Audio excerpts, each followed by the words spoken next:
Uy, nakita nyo na ba to?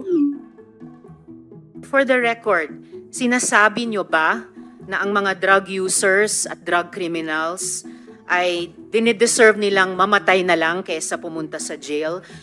Presidente ako. Nagagastos ako sa gobyerno. Bakit ako magbubuhay sa mga yan?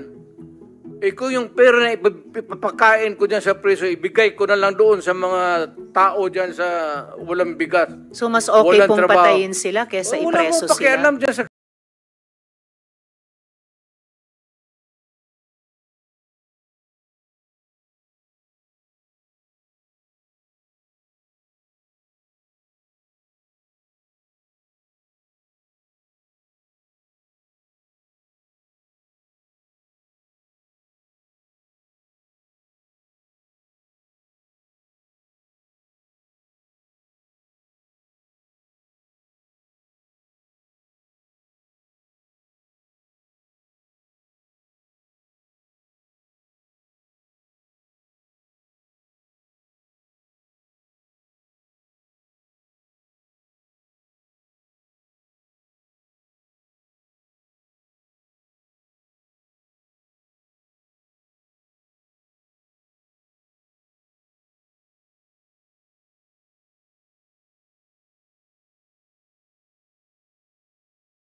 Teka lang kasi, meron ka pang pwedeng magawa dyan.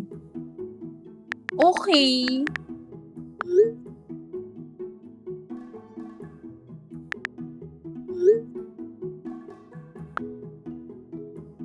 Let's avoid yung mga judgments na ang bombotante mo talaga, di ba? Ba't gusto mo yan? Punta-punta ka ng church every Sunday pero Duterte supporter ka naman. Yung mga ganyan or kaya yung mga statements din natin na medyo condescending to others. So siguro there's a way to say it na wala tayong moral judgment sa mga tao. Gets naman. Deserve rin naman natin maging safe.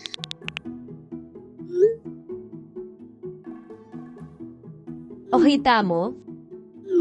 Kaya nga dapat mawala na lahat ng mga kriminal at mga addict na yan. What if i-block na kita?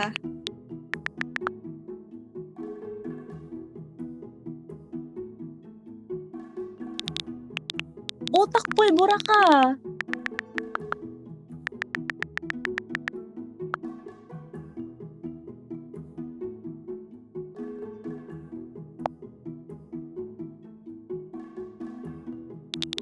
O, trinay ko na nga.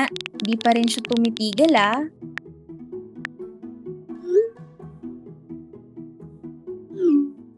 Baka kasi dapat ipakita mo rin na may magagawa pang iba, lalo na buhay pa yung pinag-uusapan.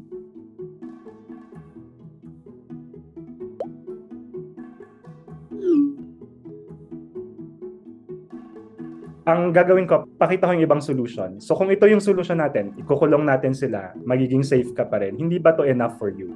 Di ba? Kung ang point lang naman ng peace at order mo ay deterrence, di ba, ng mga ganitong mga actions, hindi ba yan kayang i-achieve ng ibang methods and means?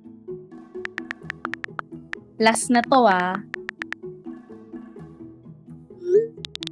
Pinos ko muna at matry nga yan. Sige, try mo.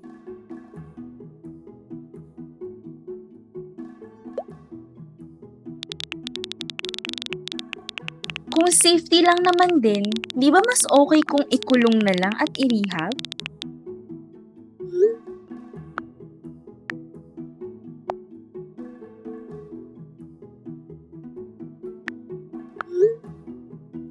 Imagine mo, yung suki mong tricycle driver binaril kasi pinaghinalaan siyang nagdodroga.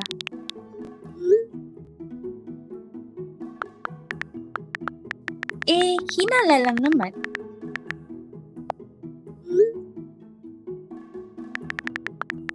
Walang pruweba. Kawawa naman yung mga naiwan niyang pamilya. Di ba mas okay kung i-rehab?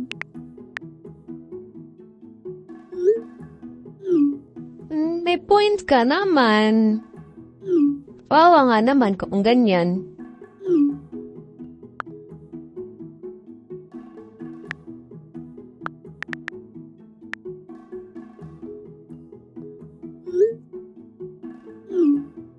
Sige, payag ako sa rehab. Basta yung mga drug lord at mga pusher na yan, dapat yan ang...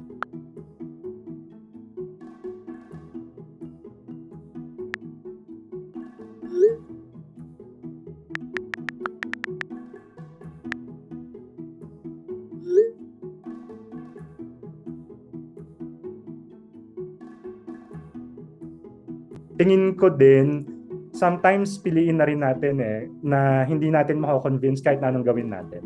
We can always do what we can, pero meron din akong part na tinatanggap ko na limited din yung influence ko.